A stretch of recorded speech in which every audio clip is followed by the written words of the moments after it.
TK넷 라디오 오늘의 핫 이슈입니다. 이 바이든 행정부에서 학자금 상환 유예 조치를 다시 연장한다고 밝혔어요. 그렇습니다. 조 바이든 대통령이 6일 오는 5월 1일 만료된 예정이었던 이 학자금 대출 상환 유예 조치를 3개월간 더 연장한다라고 밝혔습니다. 따라서 오는 8월 31일까지 대출 상환이 유예됩니다. 예, 그동안 학자금 대출 상환 유예 조치 여러 번 연장이 돼 왔죠. 네, 지난 2020년 3월 코로나 바이러스 사태가 시작이 되면서 대량 실직 사태가 일어났죠.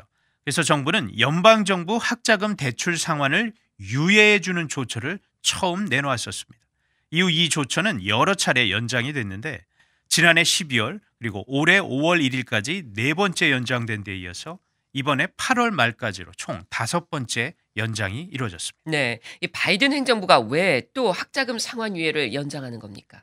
바이든 대통령은 성명에서 우리나라가 이전에 경험해보지 못한 가장 힘들었던 2년을 보낸 후 국민들이 계속 다시 일어설 수 있도록 우리 행정부는 연방 학자금 대출 상환을 연장한다라고 그 이유를 밝혔습니다. 네. 바이든 대통령은 이어 추가로 주어진 시간은 대출자들이 재정적 안전성을 강화하는 데 분명 도움이 될 것이고 연방교육부가 학생 대출 프로그램을 개선하는 방안을 마련하는 데에도 도움이 될 것이다라고 설명했습니다. 네. 자, 그런데요. 지금 팬데믹 때와 비교해 봤을 때는 미국 경제가 많이 회복됐다 이렇게 나오고 있잖아요. 경제 관련 수치들을 봐도 개선폭이 눈에 띄는데요.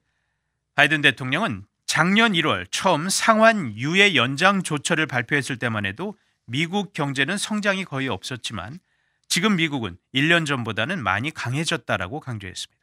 하지만 우리는 여전히 팬데믹과 이로 인한 전례 없는 경제적 혼란으로부터 현재도 회복되고 있는 중이다라고 말을 했습니다. 예.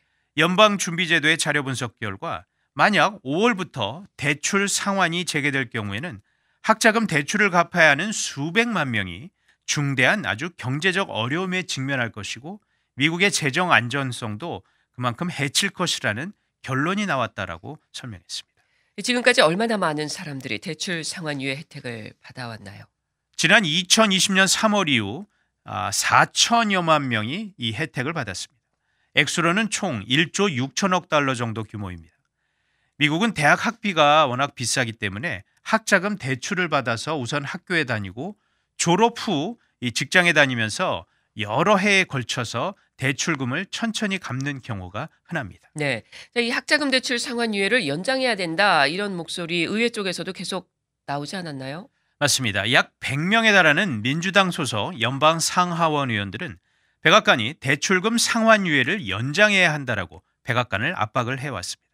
특히 척 슈머 민주당 상원 원내대표는 바이든 대통령에게 학자금 대출을 1인당 최대 5만 달러까지 탕감해주는 계획 추진해야 한다라고 아주 강하게 주장하기도 했던 인물입니다. 예. 이 대출을 탕감해 준다는 건 아예 빚을 없애준다는 말이 아닌가요? 맞습니다. 바이든 대통령은 성명에서 학자금 대출 탕감 문제는 언급하진 않았습니다.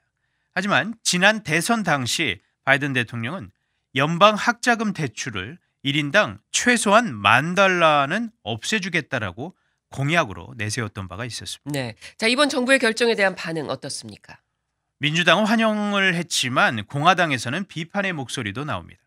탐 코튼 상원의원은 바이든 대통령의 유예 연장 결정은 모욕적이고 무모하다라는 표현도 썼습니다.